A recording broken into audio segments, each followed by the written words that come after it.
बड़ा महिमामय है आश्रय। अभी परसों ही शायद एक भगत जी हैं, वो कह रहे थे रात्रि के दर्शन और उत्सव मना करके जा रहे थे और अचानक नींद आ गई। पूरी रात उनको लगा, अचानक नींद आ गई तो पार्श्व में बैठे हुए जनों ने सावधान किया, तो फिर गाड़ी से उतरे, मुख धोया। फिर ऐसा हुआ कि 15-20 मिनट सत्य कहते हैं, वो कह रहे थे हम धाम में खड़े, एक शब्द भी झूठ नहीं बोल रहे, मुझे होश ही नहीं रहा और मेरी गाड़ी कैसे चलती रही। 15-20 मिनट बाद जब चेतना आई तो घबरा गए कि गाड़ी कौन चला रहा था। और जहां बहुत सी गाड़ियां आ जा रही, उनका निश्चित प्रभु मेरी गाड़ी बैठकर चला रहे थे। मैं एक शब्द भी झूठ नहीं बोल रहा, कोई बड़ाई की बात नहीं कर रहा। ये मेरा हृदय, कोई माने न मान, वो कह रहे थे मेरा हृदय देख रहा था मेरे प्रभु चला रहे हैं। उत्सव करके रात्रि का दर्शन पूरा, और फिर गए तो अचानक एकदम ऐसी नींद की स्थिति। अच्छा, दिन की दिनचर्या अपनी गृहस्थों की होती है और रात में पूरा यहां जगे, तो फिर सर्वतो भावेन आप प्रभु के प्रति समर्पित है।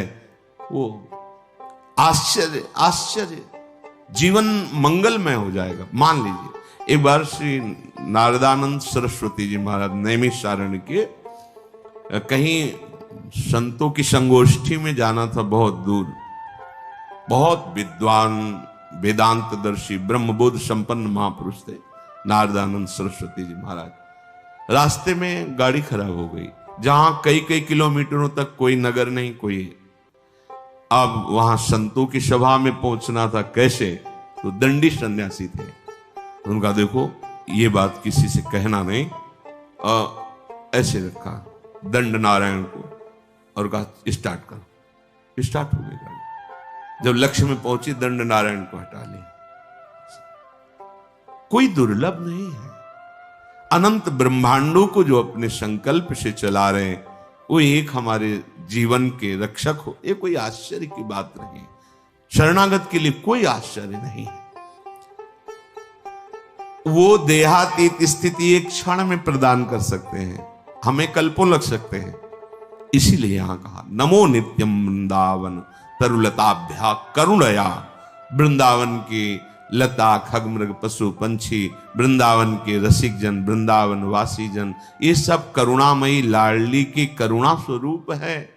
ये हम पर दया करें। किरंतिभ्या, इनकी कीर्ति का गान करें, इनके दर्शन करें, स्पर्श करें, इनकी बातें सुने और स्मरण करें तो विभांतिभ्या पावे प्रकृति रस सारात्म महसा। प्रकृति रस से परे जो सार तत्व है, परम रस प्रेम, वो तुम्हारे हृदय, और प्रेम ही देहातीत स्थिति प्रदान करता है। चाहे आत्मरति बोलो या प्रिया प्रीतम की रति, माने प्रेम या आत्म प्रेम, तो इतना गाढ़ अवस्था की अवधूत स्थिति शरीर की शुद्ध ही नहीं है। प्रेम प्रियालाल के प्रकट रूप में इतना प्रेम, शरीर शुद्ध ही नहीं है। शरीर शुद्ध छूटना कोई कठिन बात नहीं है। एक उदाहरण में पूज्य भाई जी ने लिखा कि एक कोई वंदना कर रहे थे, तो उनका नियम होता है कि जिस समय उनका समय हुआ वो अपनी वंदना करते हैं अपने ईश्वर की। तो रुमाल बिछाई और वंदना कर रहे थे। तो कोई नवयुवती किसी अपने प्रीतम से मिलने के लिए जा रही थी, जहां नियत स्थान था। वो उसके ध्यान में भाव में भरी उसको लांग के चली गई। वो रास्ते में ही कर रहे थे। और वो वंदना करके देखा कि वही स्त्री कुछ क्षण बाद लौट के आ रही। तब कहा, क्यों तुम्हें इतना ज्ञान नहीं कि मैं वंदना कर रहा था और तुम हमारे को लांग के चली गई? कब? बोले अभी थोड़ी देर पहले। आप वंदना कर रहे थे, किसकी? बोले अपने मालिक की, आराध्य देव की। हम तो एक नाशवान शरीर के राग में थी, तो इतने बड़े तुम हमें नहीं दिखाई दिए, लांग के चली गई। और तुम अनंत ब्रह्मांडों के मालिक की वंदना कर, तुम्हें पता चला कि मैं तुम्हें नांग के चली गई। क्या वंदना कर रहे थे तुम? हम तो एक नाशवान शरीर में आसक्त थी, उससे मिलने गई थी, तो तेरी शुद्ध नहीं रही, तेरे को नांग के चली गई, मुझे पता नहीं। लेकिन तू परम आराध्य देव की, परम प्रभु की आराधना कर रहा, तुझे पता चला मैं नांग के चली। कहां तेरी एकाग्रता थी, कहां तेरे को प्रेम है? ये बात देह शुद्ध भूलना कोई बड़ी बात नहीं, बड़ी बात है तन्मय हो जाना। हमारा राग एक जगह एकत्रित हो जाए, गलत जगह एकत्रित होगा, विनाशी जगह में एकत्रित होगा, तो परिणाम में गलत और विनाशी हाथ लगेगा। इसीलिए इस अमूल्य प्रेम को प्रभु के नाम रूप लीला धाम में समर्पित करना चाहिए। ये महिमा धाम की कृपा से प्रकट होती है। देहातीत अवस्था देखा गया है महापुरुषों के जीवन में।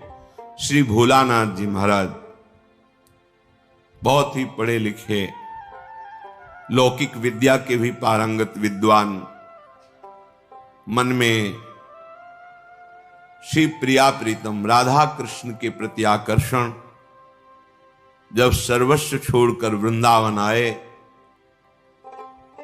देखो, निश्चय में बड़ी सामर्थ्य होती है।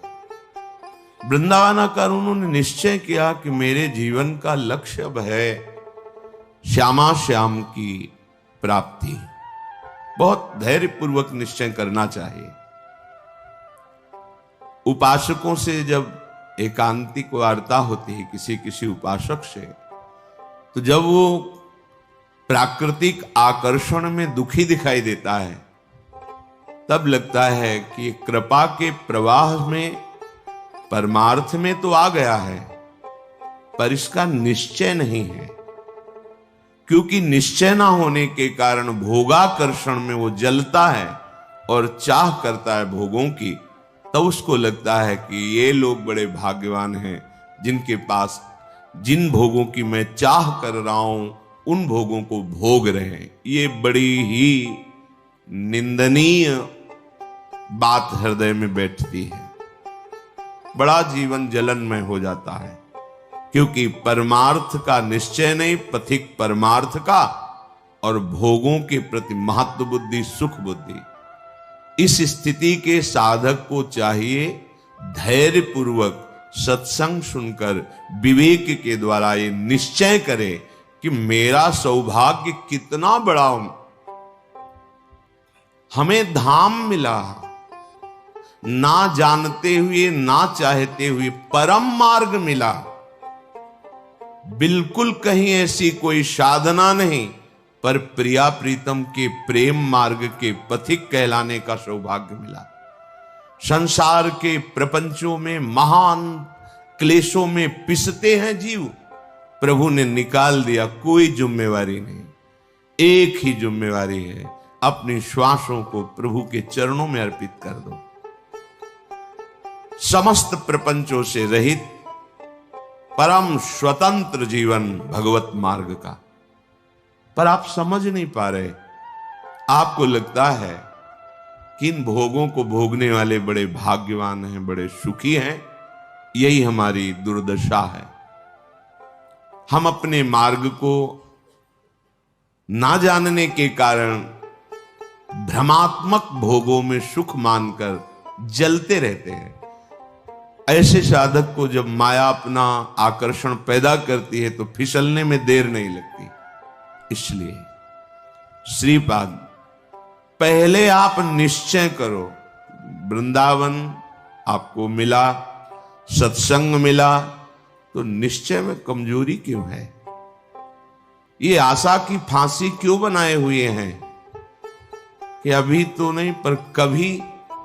ये आशा श्री जी से मिलन की बनाओ। प्यारी जू प्यारे जू, आज तो नहीं पर कभी तो मिलेंगे ना। ये आशा नहीं है। आशा इस बात की है कि आज तो नहीं पर कभी अवसर लग जाए तो ये भोग मिल जाएंगे। अंदर देख लो, ये अंदर की बात है। आशा ही परमम दुखम, नैराश्यम परमम सुखम। इसे समझ नहीं पा रहे आप। दुख के लिए आप खुद रास्ता अंदर रखे हुए हैं, जगह रखे हुए हैं, आशा, भोगों की आशा। तुम आज निश्चय नहीं कर सकते कि हमारा मार्ग प्रिया प्रीतम की प्राप्ति का हमें सौभाग्य से मिल गया। कितने हो भाग्य।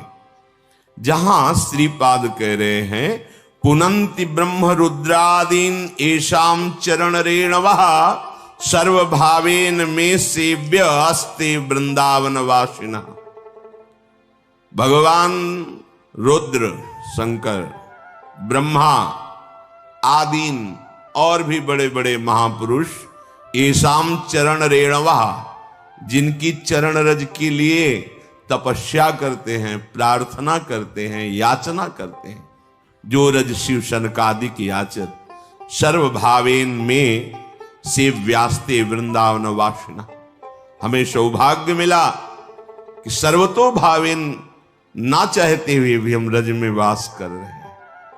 कहां ऐसी चाह थी अखंड वृंदावन वासी बने, कहां चाह थी श्यामा श्याम के अनन्य उपासी बने। कृपा रूपी अनुग्रह रूपी वायु ने मुझे पहुंचा दिया। किस रज में रह रहे हैं?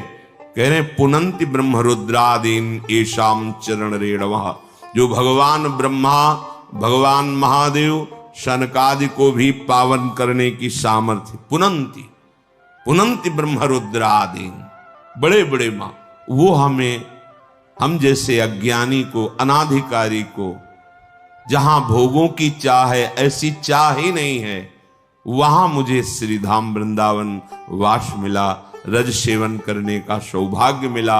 हम प्यारी जू के हैं ऐसी ठसक से कहने का सौभाग्य मिला। फिर हमारे निश्चय में क्यों कमी है? हमारा निश्चय दृढ़ होना चाहिए। भोलानाथ जी ने निश्चय किया कि बस अब प्रिया प्रीतम की प्राप्ति करनी है। निश्चय में बड़ी जल्दी स्थिति आती है। ये जो हमारे अंदर भागवतिक आनंद का प्रादुर्भाव नहीं हो रहा, इसमें निश्चय की कमी है। नहीं चाहिए मुझे अब लोकांतर के भोग, पदवी, यश, प्रतिष्ठा। अब मुझे प्रिया प्रीतम चाहिए। अब छक के भजन करना है, रात दिन भजन करना, ऐसा निश्चय करो। देखो इस निश्चय में कितनी पवित्रता है, कितना बल है, कितनी दिव्यता है। भोलानाथ जी की दिनचर्या बन गई। चतुराशी जी का गान, चतुराशी जी का मनन, प्रिया प्रीतम के मंत्र नाम का रटन। धीरे धीरे इतनी उदासीनता बनी, किसी से मिलना जुलना, किसी के घर भिक्षा के लिए जाना, ये सब बंद कर दिया। बस यमुना जी के किनारे श्रीमद चतुराशी जी का गायन, मंत्र का जप, प्यारे जू के ध्यान में। शाम के सेवा कुंज दर्शन करने जाते, बंदरों को जो चना डाला जाता है, उसकी जो ठुड्डियां पड़ी होती, अर्थात जो बंदर भी नहीं खाते थे, बहुतायत चना, वो उठा लिए मुट्ठी दो मुट्ठी और यमुना किनारे बैठकर उनको चबा लिया। रात दिन भजन। ऐसी स्थिति कि अब तो रहा नहीं गया, चिल्ला चिल्ला के रोते, हा स्वामिनी, हा लाडली। प्रेम की पीर उनके हृदय की वाणी जी में लिखी हुई। हा लाडली, हा प्रियाजू। ब्रजवासी जन सुनते तो प्रार्थना करते प्रियाजू से कि अगर हमारे कोई सुकृत है तो लाडली आप प्रसन्न हो जाओ, बाबा को दर्शन दे दो। इतनी विकलता, इतना रुदन। दिन राधा वल्लभ जी के श्रीअंग के दर्शन करने गए, भाव में भरे निहार रहे थे। होली उत्सव चल रहा था। प्रियाजू के पार्षद बड़ी बड़ी पिचकारियों से रंग डाल रहे थे। अहो भाग्य होता है जिनके ऊपर रंग पड़ता है। संसार का रंग तो पड़ ही रहा है।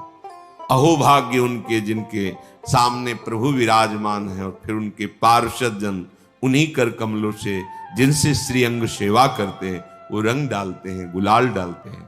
समीप ही थे, भर की पिचकारी मारी लीला श्री जी की, उनके कान में सीधे गई, पर्दा फट गया, रंग युक्त जल अंदर। जो श्रीपाद करे जीवन नेव मृत प्रायो देहादौ निरहम ममा। देह भाव से अतीत, अहमता ममता शून्य स्थिति प्रेममयी। अब वो जल पीड़ा देता है, पक जाता है, फिर उसमें कीड़े पड़ जाते हैं, कोई किसी से नहीं कहना। सेवा कुंज दर्शन करने गए तो ऐसे कीड़े, जो लोगों ने देखा तो अरे बाबा तुम्हें तो बड़ा कष्ट। कुछ नहीं, श्री जी की लीला है ऐसा। नहीं, उस समय मथुरा जाना पड़ेगा। बहुत जब प्रार्थना राजी हो गए, ये भी श्री जी की लीला। रोग रूप से प्रभु आए हैं तो औषधि रूप से उनकी पूजा हो, ले गए। डॉक्टरों ने देखा, कहा इनका तो बड़ा ऑपरेशन होगा क्योंकि सड़न हो गई बहुत दिन से। उनके पास जो निज जन सेवा में बनकर गए थे, उन्होंने कहा आपके कान का ऑपरेशन होगा, आपको बेहोश करना पड़ेगा, ये ऐसे नहीं होगा। उनका नहीं, आप 30 मिनट पहले बता दीजिए आके, बेहोश की जरूरत। बोले बहुत कष्ट हो उसमें बेहोश करना। बोले आप बता दीजिए। तो लोगों ने डॉक्टरों से कहा कि स्थिति प्रज्ञ महापुरुष हैं, स्थिति प्राप्त महापुरुष हैं, ये जैसा कहते हैं वैसा ही करो। वो आए, उन्होंने कहा कि अब 30 मिनट बाद ऑपरेशन होगा। श्री हरिवंश राधा गए। वो डॉक्टर आए ऐसे कि ऑपरेशन के कुछ देर बाद बाबा श्री हरिवंश जैसे सो के उठे, श्री हरिवंश राधा हो गया ऑपरेशन। अच्छा उठे, चल। आश्चर्यचकित सब नर्स डॉक्टर, क्या है ये? शरीर का ऑपरेशन हो रहा है, आप श्री जी की सेवा में हैं, भाव देह से क्या फर्क पड़ता है? ये स्थिति। नमो नित्यम वृंदावन तरुलताभ्यः करुणया कीरंतिभ्यः सर्वान् पिच पुरुषार्थान् सकृदपि विलोकात्। यहां देखना भजन है, विलोकात्, यहां की लताओं का दर्शन। यहां आप आए हैं, आपको पता नहीं कि ऐसे महापुरुष का स्पर्श हो जाएगा, सारे दुष्कृत आपके नष्ट हो जाएंगे। आप भीड़ में चल रहे हैं, कौन किस कोटि का भजनानंदी है ये बाहर से थोड़ी दिखाई देता है। ये प्रेमियों का देश है वृंदावन। पता नहीं किस पर दृष्टि पड़े, कितनी ऊंची स्थिति का वो प्रेमी महात्मा गृहस्थ वेश में दिखाई दे रहा है, पागल वेश में दिखाई दे रहा है, या विरक्त वेश में दिखाई दे रहा है, कोई आपको आकर्षण नहीं लग रहा, और प्रिया प्रीतम की बहुत ऊंची प्रेम स्थिति में है। इनके दर्शन का, इनके स्पर्श का, इनके सानिध्य का देवर्षि नारद जी कह रहे अमोघस्य। भाई जी ने कहा जैसे आप सो रहे हैं और सूर्य उदय हो गया है तो अंधकार नष्ट हो गया है, पर आपको पता तब चलेगा जब नेत्र खुलेंगे।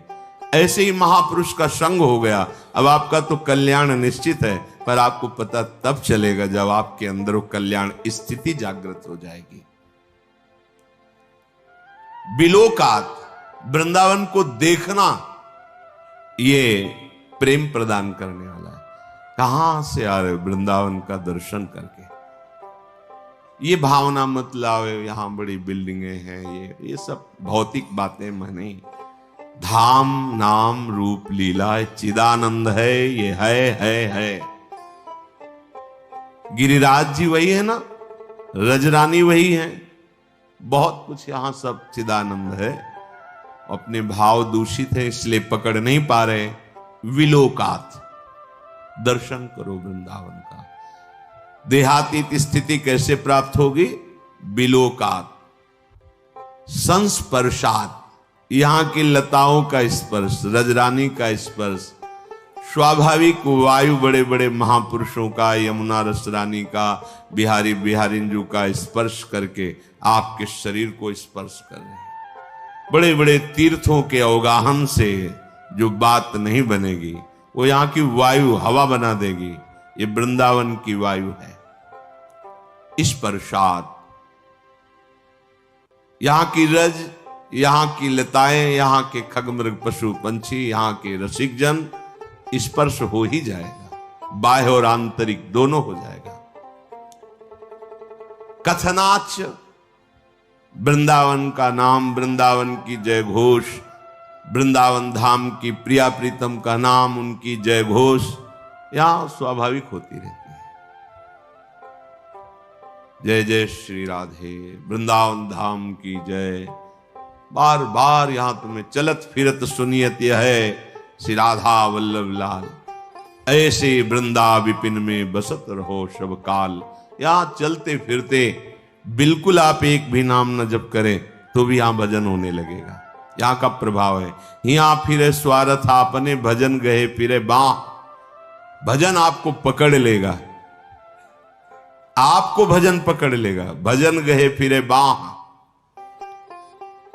कथनाच श्रवणाच, वृंदावन की महिमा सुनना, वृंदावन की महिमा कहना और स्मरण तो स्मरण करना। कई बार सत्संग में कहा है, जैसे आप यहां आए हैं 1-2 दिन के लिए तो अपने मानस कैमरा को बहुत संभाल के रखिए। यमुना रस रानी की शोभा भरिए, बिहारी जी के श्री अंगों को, राधा वल्लभ लाल राधा रमण जी के श्री अंगों को एकाग्रता पूर्वक देखिए। बैठा लिए अपने मानस कैमरा पे वो छवि, वो शोभा, वो झांकी। आप एक एक चीज वृंदावन की भर के ले जाइए हृदय में और फिर कुछ मिनट एकांत बैठकर दर्शन कीजिए। धीरे से पहुंचिए एकाग्रता पूर्वक। अब बिहारी जी के गेट में गए, डेहरी में प्रणाम किया, अब आंगन में पहुंचे, बिहारी जी को दर्शन कर रहे हैं। आह कैसे बिहारी। अब राधा वल्लभ जी पहुंचे, अब राधा रमण जी पहुंचे, सेवा कुंज गए, निधिवन राज गए, अब परिक्रमा दे रहे हैं, अब यमुना रस रानी का आचमन कर रहे हैं, अवगाहन कर। वृंदावन को चिंतवन यह दीप उर्बार, कोटि जन्म के अघतमह काट करे उज। करोड़ों जन्मों के पाप नष्ट हो जाएंगे, कुछ लेना देना नहीं। अपने अंदर ये चिंतन भर लिया और एकांत में चिंतन कर रहे हैं, आपका शरीर कहीं छूटे, आप वृंदावन ही आएंगे। आप प्यारे जू को ही प्राप्त होंगे। स्मरण तो स्मरण करना। विभांतिभ्या पावे प्रकृति रस सारात्म महशः।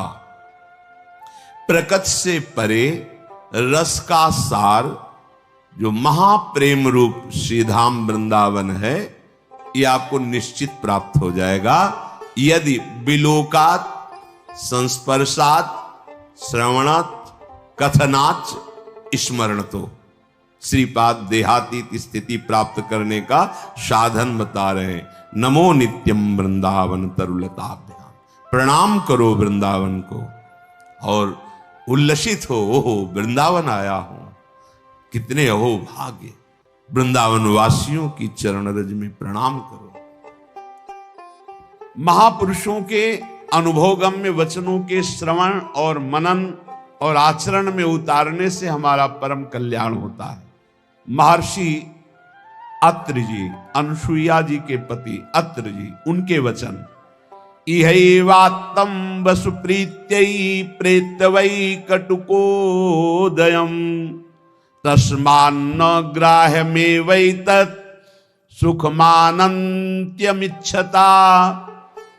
बहुत ध्यान से सुनना। हे भाई, सुख की प्राप्ति के लिए अधर्म पूर्वक जो धन कमाया जाता है, बहुतायत हो रही इस समय। किसी को कुछ मतलब नहीं कि ये रुपया कहां से आ रहा है, इसका क्या परिणाम होगा, किसी को कुछ मतलब, बस रुपया चाहिए। रुपया, सबके दिमाग में रुपया, सबके दिमाग में रुपया। यज्ञ कर रहे हैं रुपया चाहिए, कर्म कर रहे हैं रुपया, बस रुपया रुपया। धर्म छूट गया। कभी अपने को भी न्यौछावर करने की सोचे। हम इतने शास्त्रों का वर्णन करते, कहीं भी ऐसा नहीं लिखा हुआ है।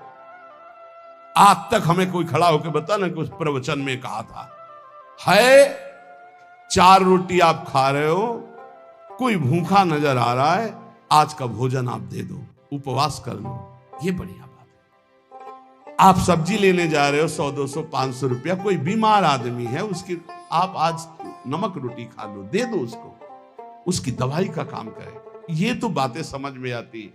अरे विश्वंभर भगवान सच्चिदानंद की बात करते हो, तुम्हें खुद भरोसा नहीं सच्चिदानंद में।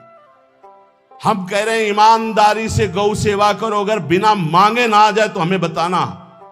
गोविंद तुम्हारे दरवाजे पर द्वारपाल बना खड़ा रहेगा। गौ सेवा करते हो, चाहे संत सेवा करते हो, चाहे जो भी कार्य करो, तुम्हें भरोसा उस गोविंद का होना चाहिए जिसका यश गाते हो, जिसके लिए करते हो। वो विश्वंभर सब जग का भरण पोषण करता है। हमारी समझ में नहीं आता ये मांगने की जरूरत कहां है। मांगना तो शब्द बिल्कुल नहीं। अगर भगवत भरोसा है तो मांगना कैसे आ गया जीवन में। अब यहां देखिए, यही वातम वसु प्रीत्यै प्रेत्यवै कटुकोदयम। खूब मेहनत करो, धर्म पूर्वक धन कमाओ, परिवार के पोषण में। बिल्कुल चवन्नी देने की जरूरत नहीं बाहर, हम तुम्हें कह रहे हैं। उन्हीं को भगवत स्वरूप मान लो, माता पिता परिवार, खूब उनको संतुष्ट करो। घर में ठाकुर जी विराजमान कर लो, भोग लगाओ, परिवार को पवाओ, नाम जप करो। एक पैसा देने की जरूरत है, तुम्हें भगवत प्राप्ति होगी। हमारी बात समझ लो। अब तुम्हारे पास 100 रुपया एक्स्ट्रा है कि हमारे सब प्रयोग से, हर कार्य से। अब उनको सोचो, ऐसी जगह हम 100 रुपया देंगे जहां कोई हमको नमस्कार न करे, कभी लौट कर हमसे राधे श्याम न बोले। ऐसी जगह चुपचाप ऐसे दे दो, कोई जाने ना। ये हुआ दान धर्म। सो धन धन्य प्रथम गति जाकी। जहां कोई तुमसे मांगे ना हो, जहां कोई तुमको नमस्कार न करे, जहां तुम्हारा आदर ना हो, ऐसी जगह नेकी कर दरिया में डाल की तरह। कोई दोबारा तुमसे कि ये वही आदमी जो 100 रुपया दिए था, कभी ऐसा ना बोलने वाला हो। ऐसी जगह धर्म पूर्वक कमाई को ऐसे दान किया है। अब यहां महर्षि अत्रि जी कह रहे हैं, इहै वातम वसु प्रीत्यै। धर्म क्या है, वैराग्य क्या है, भगवत मार्ग क्या है, परम कल्याण क्या है, जगत मंगल क्या है, बस प्रवचन में रह गया है। ये संसार घृणित है, ये संसार धोखेबाज है, बस वही लौकिक। इहै वातुम वसु प्रीत्यै प्रेत्यै वै कटुकोदयम।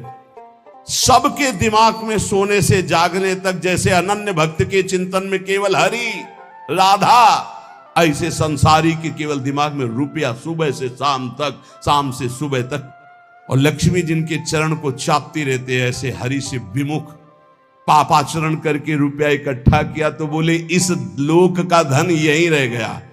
अब मृत्यु के बाद जो कटु परिणाम उत्पन्न होगा उस धन कमाई का, होश में हो जाओ।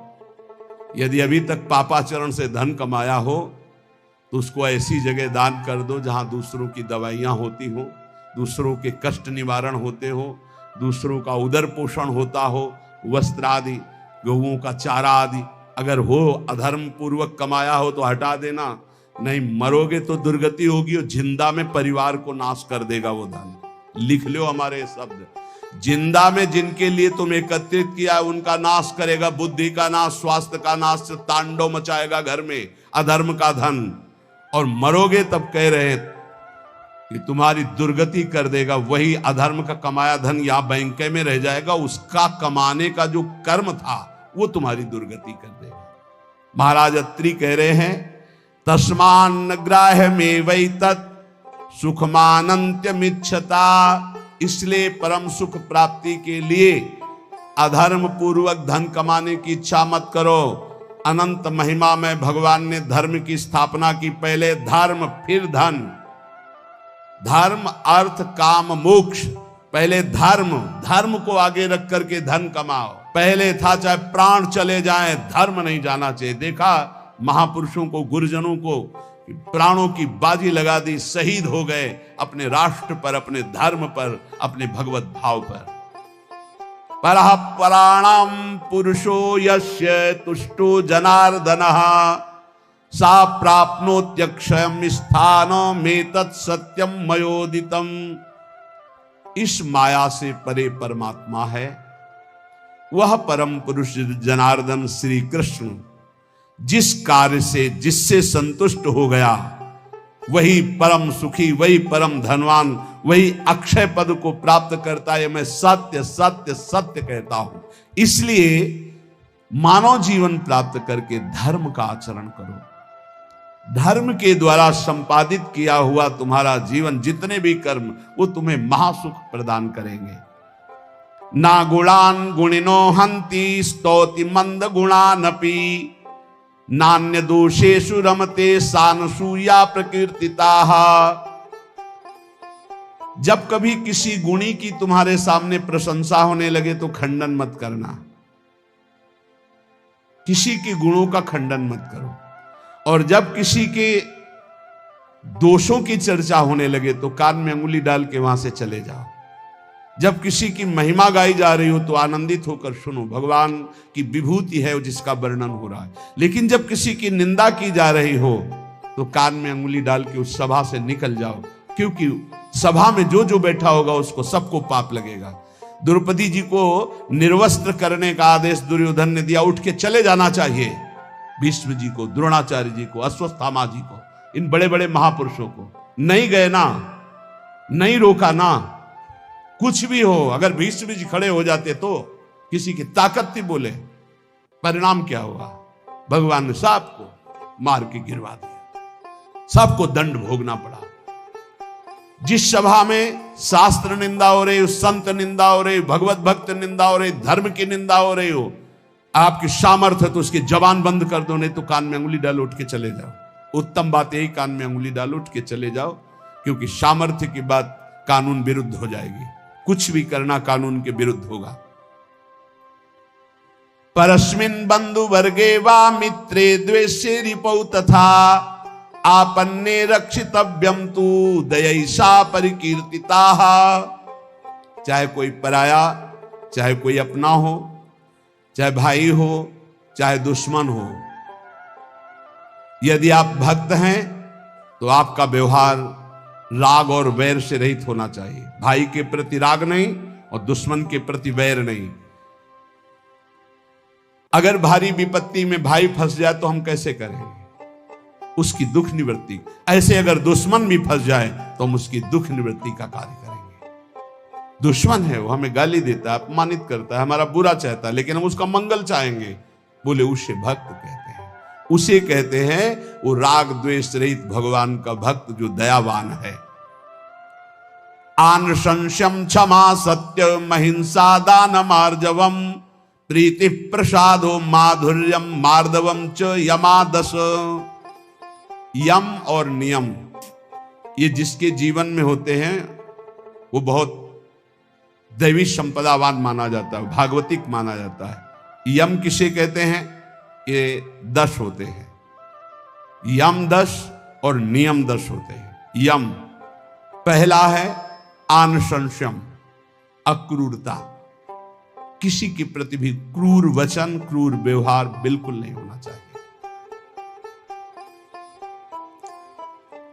क्रूरता तब आती है जब हमारे विपरीत कोई व्यवहार करता है, तब उसके बोलने की क्रूरता हो जाती है, चेष्टा में क्रूरता हो जाती है, हृदय में क्रूरता हो जाती है।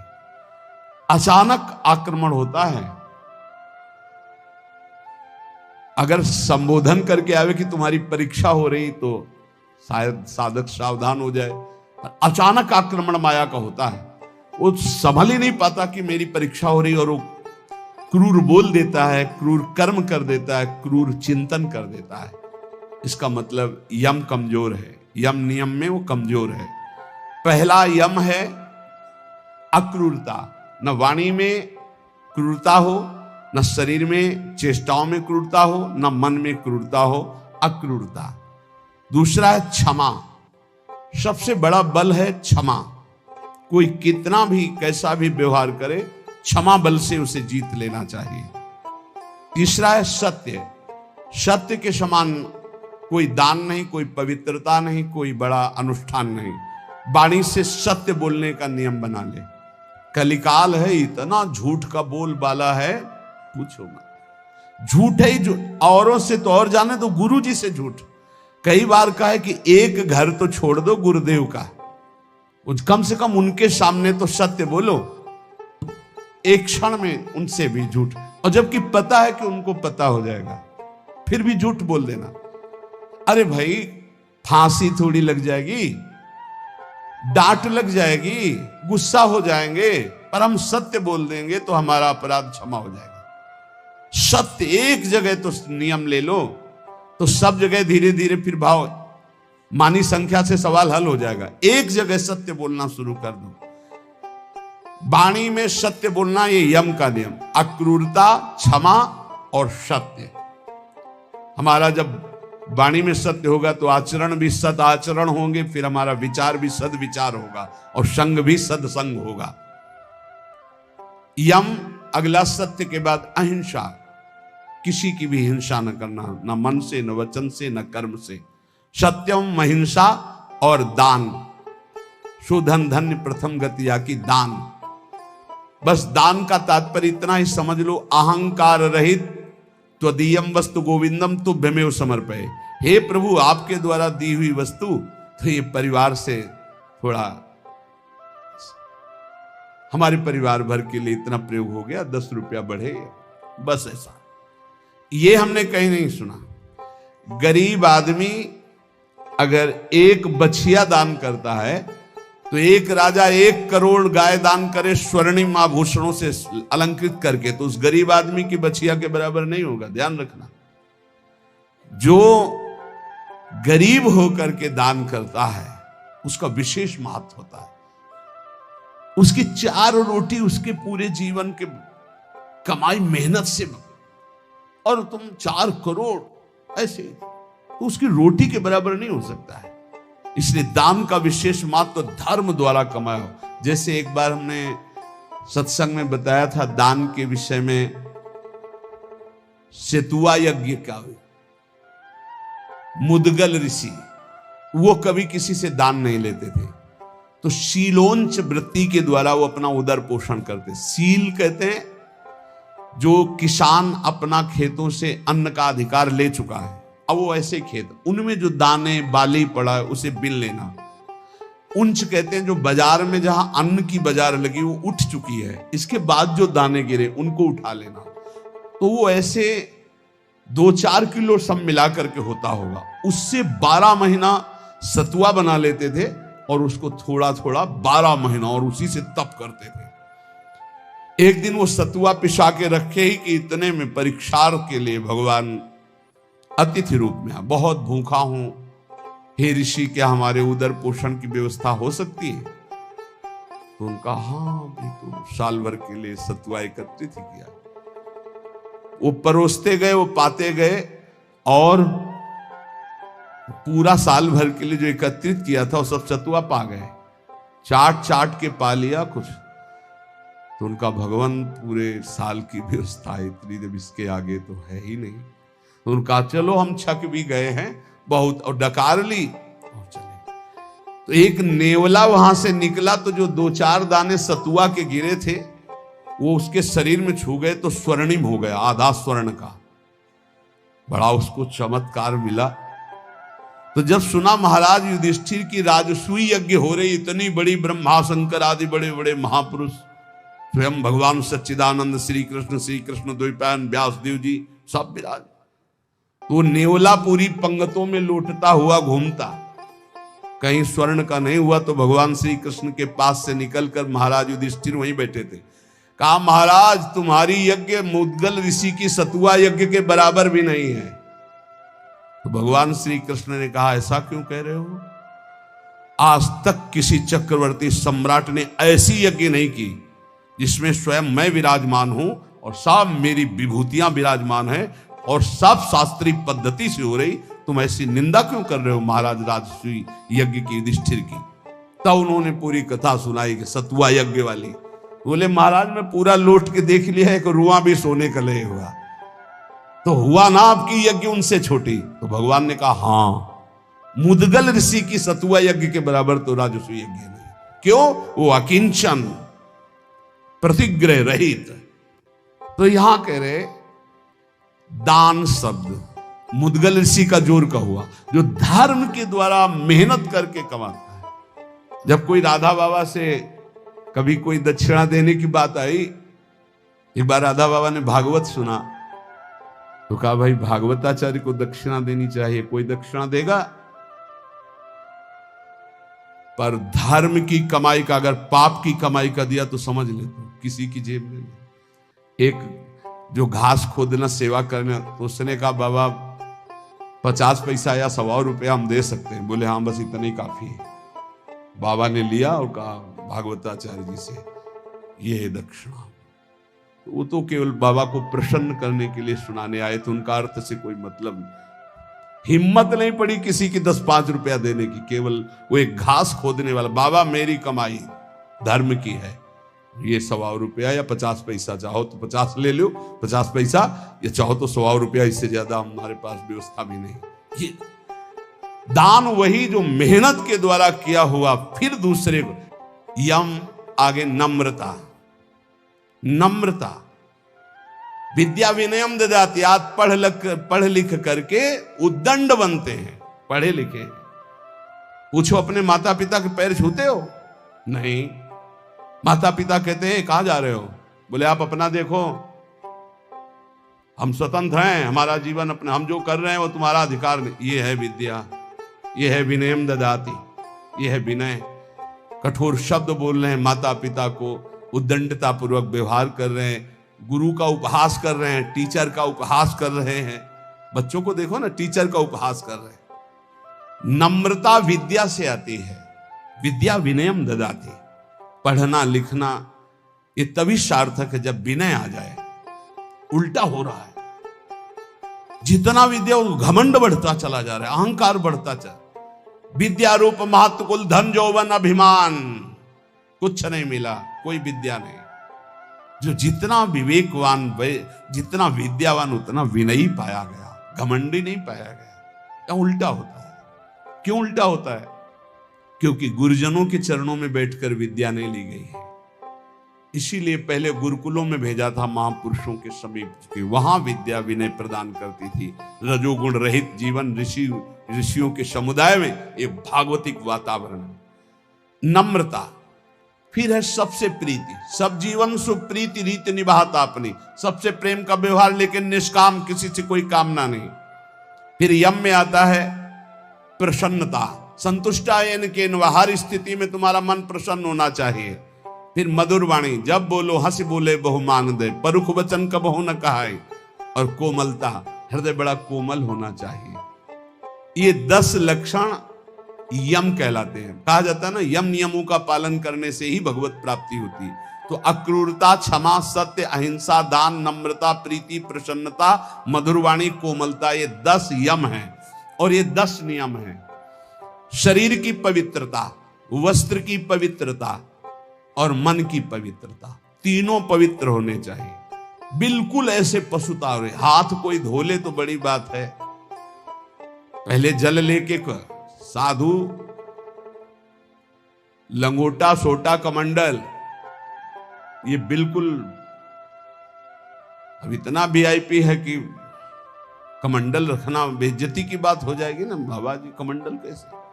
कमंडल है, डंडा है, बंधा लंगोटा, काछ वाछ मन निश्चल राखे, धन धन जननी तेरी।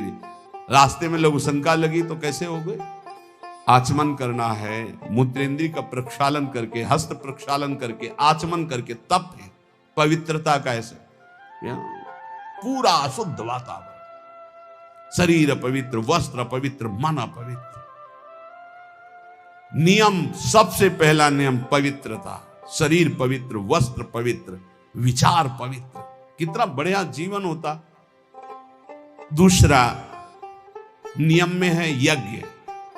तो यज्ञानाम जप यज्ञ, उसमें सबसे बड़ी यज्ञ है जप यज्ञ। राधा राधा राधा, नियम ले लो जप यज्ञ का। नियम में तीसरा है तप, अपने धर्म का पालन करते हुए जो आपको कष्ट मिलता है उसको सहना तपस्या कहते हैं। जैसे आप प्रातःकालीन वेला में, प्रातःकालीन क्या, अर्धरात्रि वेला में जगते हैं। प्रातःकाल तो 4 बजे से होता है, यहाँ तो अखंड कीर्तन ही चलता रहता है, पर रोड में हम जब 2 सवा 2 बजे उतरते हैं तो 10-20 हजार लोग खड़े होते हैं और सब साधक जन सेवा में रहते हैं। तो इसका मतलब 1 बजे जगे होंगे, तब तो वहां सेवा में पहुंचे। और वो लोग तो हो सकता है कोई 12 बजे से खड़ा हो, कोई 11 बजे से, कोई 1 बजे से। अब जो नींद नहीं लिया, जो कष्ट से, इसे तपस्या के, इससे पाप क्षीण होते हैं, इससे बहुत लाभ प्राप्त होता है। ये बाहरी तपस्या है। समय से स्नान करना, चाहे गर्मी हो चाहे सर्दी हो, समय से अपनी दिनचर्या में आना, चाहे जितना कष्ट हो, ये बाह्य तपस्या में होता है। भोजन आदि ना मिल पाना, फिर भी अपनी दिनचर्या करना। और आंतरिक तपस्या मानी जाती काम, क्रोध, लोभ आदि को सहना। इनको शयनांतरिक तपस्या कहे। इन तपस्याओं के अलावा और भी बहुत सी तपस्याओं का वर्णन, पर वो खास बात नहीं। आए हुए वेग को सह जाए सो महात्मा, काम के वेग को, क्रोध के, लोभ के, मोह के वेग को जो सह जाए, ये सबसे बड़ी तपस्या। नियम पवित्रता, नियम जप, नियम तप, कष्ट सहने का स्वभाव, नियम दूसरों को सुख देने का स्वभाव। आओ बैठो बैठो, मृदु भाषण। आप जल पिएंगे? श्री जी का कुछ भोग लगा, आप थोड़ा प्रसाद पा लीजिए। मृदु व्यवहार, सरल व्यवहार। स्वाध्याय नियम, आपका नियम होना चाहिए स्वाध्याय का। ये नियम के अंतर्गत आते स्वाध्याय, नियम पूर्वक। और नियम जनेन्द्री का निग्रह अर्थात ब्रह्मचर्य। नियम में ब्रह्मचर्य व्रत बहुत जोर की बात। गृहस्थ है तो संयम पूर्वक विरक्त है। जनेन्द्री का संयम ब्रह्मचर्य और मौन व्रत, वाणी का मौन व्रत, ये नियम। और अल्पाहार का नियम या उपवास का नियम। बहुत बड़ा भजन में इसका प्रभाव पड़ता है। आपका अधिक भोजन पाने से जो भजन में शक्ति लगनी चाहिए वो भोजन पचाने में लगती, इसलिए भजन में रुचि नहीं होगी। ध्यान रखना, या तो अल्पाहार और या फिर कभी कभी उपवास, पर सेवा नहीं छोड़ना। श्री सुदामा दास जी महाराज सुदामा कुटी के स्वयं आटा मांग कर लाते, स्वयं उपला बिनते, फिर रोटियां बनाते, फिर संतों को पवाते। उनकी मेहनत ऐसा रंग लाई कि तब से लेके आज तक शास्त्रों संतों की सेवा ऐसे होती रहती है। अपरिचित कोई भी संत जाए, पाए और बना रहे। बारंडा बड़े बड़े बने, आसन लगाए, 10-5 दिन खाए पिए पड़ा रहे। आज भी वो सेवा चल रही। संत सेवा अगर मिल जाए, परोसना है, पत्तल उठाना है, पोछा लगा, ये अहोभाग्य समझा जाए। इसको ऐसा ना समझा जाए कि एकांत में बैठकर भजन करना ज्यादा अच्छा है, लेकिन इनके बीच नहीं। मन की गति को संभाल पाना बहुत कठिन है। आज एकांत के लिए भजन के लिए कर रहा है, कल एकांत के लिए भोग के लिए कहेगा, इसका कोई विश्वास नहीं। गुरु प्रदत्त दिनचर्या को कभी न तोड़ा जाए। और 10 वर्ष एक ही दिनचर्या चलाई जाए, मन शांत हो जाएगा, अपने आप देख लेना। ये नियम है। अल्पाहार नियम बना लो अल्पाहार का। एक साधु की, साधक की दिनचर्या भोजन की होनी चाहिए। इतनी रोटी, इतना चावल, इतनी सब्जी, इतना दाल, वो नियम है, उतना ही पाना है। कुछ भी हो, अच्छे से अच्छा पदार्थ हो, एक नियमावली भोजन की होनी चाहिए। और स्नान 3 बार, ब्रह्मचारी 3 बार स्नान होना ही चाहिए। 24 घंटे में 3 बार स्नान। वो शरीर सुख के लिए नहीं, जैसे अब सोने जा रहे हैं तो कोई कोई स्नान करते हैं, नहीं, कदापि नहीं, दिनचर्या के विरुद्ध नहीं। एक प्रातः जो अभी 1:30-2 बजे हुआ, और एक पुनः अगर आपका दिनचर्या का क्रम में 8 बजे, 9 बजे, 10 बजे जैसे स्नान का हो, फिर एक सायं 4 बजे, 5 बजे, बस। अपने का तो 2-3 घंटे बाद ही पुनः स्नान होता है, फिर सायं होता है। 3 स्नान जीवन हो गए, 3 स्नान जीवन। अगर कहीं पेट खराब हो गया तो जय बार फिर अर्ध स्नान करना ही करना है। ये 10 नियम और 10 यम ये साधक के जीवन में होने ही चाहिए। नियम पवित्रता का, जप का, तप का अर्थात कष्ट सहने का, दूसरों को सुख देने का, स्वाध्याय करने का, ब्रह्मचर्य का, मौन का, उपवास का, स्नान का, ये नियम होने चाहिए। नियम होने चाहिए। इसमें ये नहीं देखा जाता है स्नान का कि शौच लगी है तो ठीक है, शौच नहीं लगी तो चलो नहीं करते स्नान, इसका नहीं। एक नियम अपने लोगों की दिनचर्या रही। यहां तो बाथरूम, शौचालय, गंगा किनारे जब शीत वहायु चल रही तब 3 बार स्नान, और पूरी जटाओं के सहित। ये जो घंटों जटाओं से गंगा जल गिरता रहता था, ऐसे टपकता रहता, पूरा शरीर कांपता रहता। वहां ये थोड़ी देखना है कि शरीर को क्या हो रहा है, वहां भगवत प्राप्ति करनी है। आगे कह रहे हैं महर्षि विश्वामित्र जी की वाणी, निज अनुभव कह रहे हैं। कामम कामाय मानस्य यदि कामः समृद्ध्यति अथैनम परः कामो भूयो विद्यति बाणवत। हे भाई, सबसे ज्यादा पतन का कार्य होता है काम भोग। ये ऐसा विकल कर देता है भोग के लिए कि सब प्राणी को पशु पक्षी मनुष्य देवता कोई भी ये सब विकल कर देता है कि रुक पाना बहुत कठिन होता है। फिर जहां उसको भोगा गया तो उसकी नवीन कामना, फिर नवीन कामना, फिर नवीन कामना। यदि कामा समध्यति तो अथैनम अपरः कामो भूयो विद्यति बाणवत। बाण के समान हृदय को बेधता रहता है काम, बार बार बार बार। इसलिए जिसको काम वेदना पर शांति प्राप्त करनी तो उसे भोगना बंद करना पड़ेगा। जैसे कुम्हार अपनी मटकी को खूब ठोक बजा के देख लेता है कहीं से फूटी तो नहीं, तब बाजार में रखता है। ऐसे ही भगवान और गुरुजन ठोक बजा के देख लेते हैं बिल्कुल पक्का, तो जा अब जा, तुझे माया त्रिभुवन में त्रिकाल में भी कभी परास्त नहीं कर सकती। देखो एक चीज ध्यान रखना,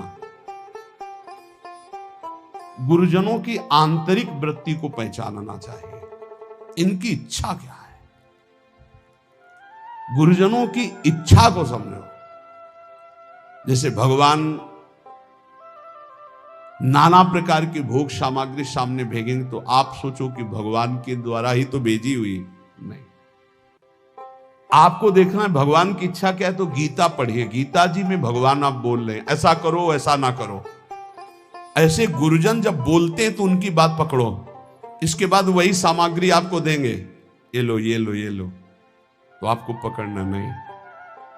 आपने कहा था नहीं नहीं आप लीजिए खाइए, आप कह तो रहे लेकिन आपने कहा था कि नहीं खाना, तो हम ही कह रहे हैं खाइए ना। हमें लगता है आपने कहा था कि नहीं खाना तो हमें नहीं खाना चाहिए, तो देख लो फिर तुम जैसा। अंदर अंदर वो खुश हो रहे हैं, शाबाश शाबाश निकल जा निकल जा। नहीं मान लो आप खा लीजिए ना। भाई जी हमारा आपने कहा था नहीं खाना चाहिए, वो बहुत सुंदर चल रहा है, चलो भाई ठीक है। उस समय सोचिएगा नहीं कि नाराज हो रहे हैं, पक्की मानिएगा ये सिर्फ आपको ठोक बजा कर देखा जा रहा है। बहुत खुश है वो इस बात से कि आपने संसार के विषयों का त्याग भगवान के लिए किया। सच्ची मानिए, हृदय से आशीर्वाद होता है, हृदय से आह्लाद। बाहर से ऐसे हम भले कैसे हैं यार, हम ही तो कह रहे थे खा लेते ना, अब आप कह रहे हो तो, पर आपने ही कहा था कि बार बार उस बात को जो उन्होंने उपदेश किया है उस बात को याद दिलाता रहे। उससे क्या होगा, आप परिपक्व हो जाएंगे। कभी ये मत समझ लो जैसे आद्य गुरु भगवान शंकराचार्य जी मछली खाए तो और लोगों ने मछली, जो शिष्य थे, फिर कांच पिया तो उनकी सामर्थ्य के बराबर हमारे सामर्थ्य। वो जो बोल रहे हैं उसको पकड़ो। ऐसा कई बार हुआ।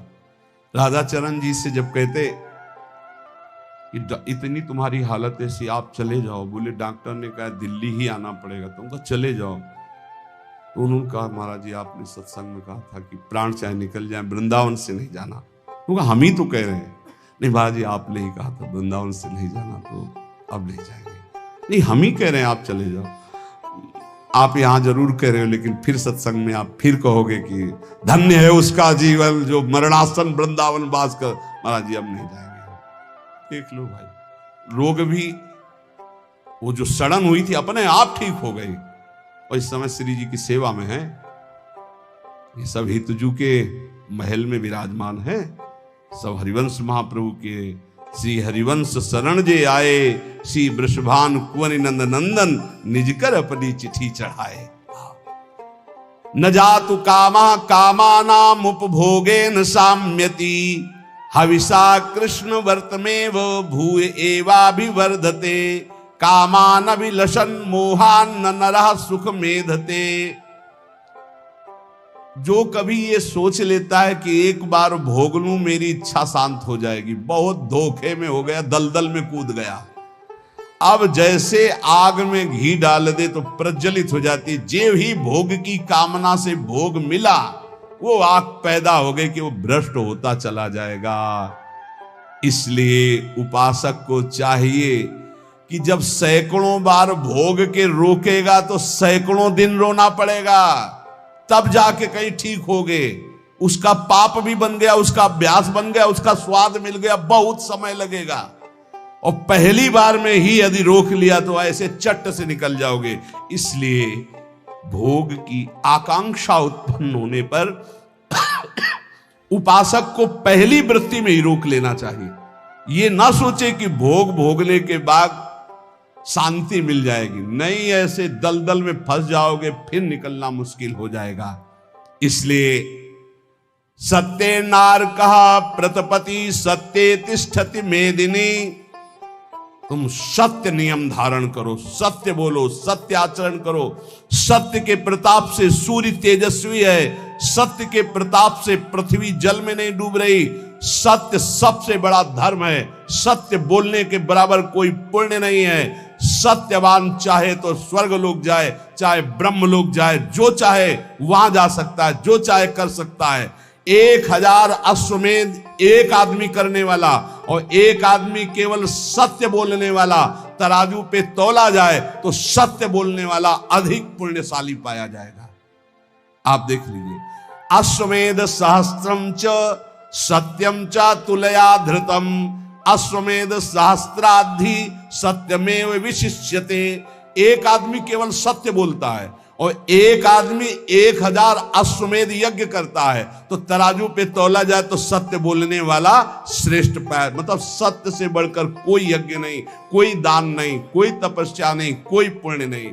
इसलिए सत्य का ही वचन पूर्वक बोलना, सत्य का ही चिंतन करना, सत्य का ही आचरण करना, तो सच्चिदानंद रूपाय प्रभु श्री कृष्ण की निश्चित प्राप्ति हो जाएगी। खूब नाम जप करो, जो सत्संग सुना है उसका मनन करो, गंदे आचरणों का त्याग करने का नित्य प्रति उत्साह रखो। भगवान सबको बल प्रदान करेंगे और इसी जन्म में हम सब भगवत प्राप्ति करें। बड़ा महिमामय है आश्रय। अभी परसों ही शायद एक भगत जी हैं, वो कह रहे थे रात्रि के दर्शन और उत्सव मना करके जा रहे थे और अचानक नींद आ गई। पूरी रात उनको लगा, अचानक नींद आ गई तो पार्श्व में बैठे हुए जनों ने सावधान किया, तो फिर गाड़ी से उतरे, मुख धोया। फिर ऐसा हुआ कि 15-20 मिनट सत्य कहते हैं। वो कह रहे थे हम धाम में खड़े, एक शब्द भी झूठ नहीं बोल रहे, मुझे होश ही नहीं रहा और मेरी गाड़ी कैसे चलती रही। 15-20 मिनट बाद जब चेतना आई तो घबरा गए कि गाड़ी कौन चला रहा था।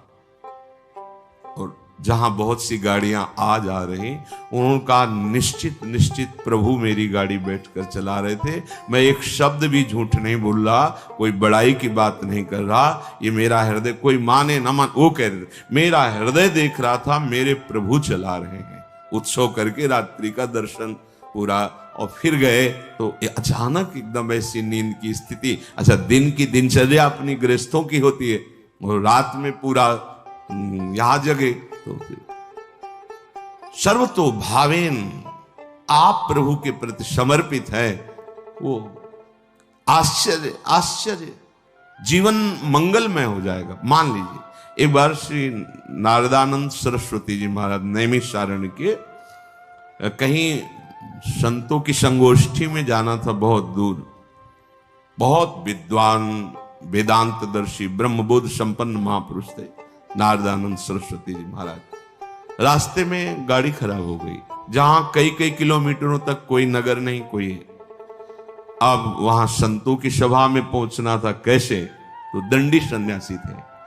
उनका देखो ये बात किसी से कहना नहीं, ऐसे रखा दंड नारायण को और कहा स्टार्ट करो। स्टार्ट हो गई गाड़ी। जब लक्ष्य में पहुंची दंड नारायण को हटा लिया। कोई दुर्लभ नहीं है। अनंत ब्रह्मांडों को जो अपने संकल्प से चला रहे हैं, वो एक हमारे जीवन के रक्षक हो, ये कोई आश्चर्य की बात नहीं। शरणागत के लिए कोई आश्चर्य नहीं है। वो देहातीत स्थिति एक क्षण में प्रदान कर सकते हैं, हमें कल्पों लग सकते हैं। इसीलिए यहां कहा नमो नित्यम वृंदावन तरुलताभ्या करुणया। वृंदावन की लता, खग, मृग, पशु, पंछी, वृंदावन के रसिक जन, वृंदावन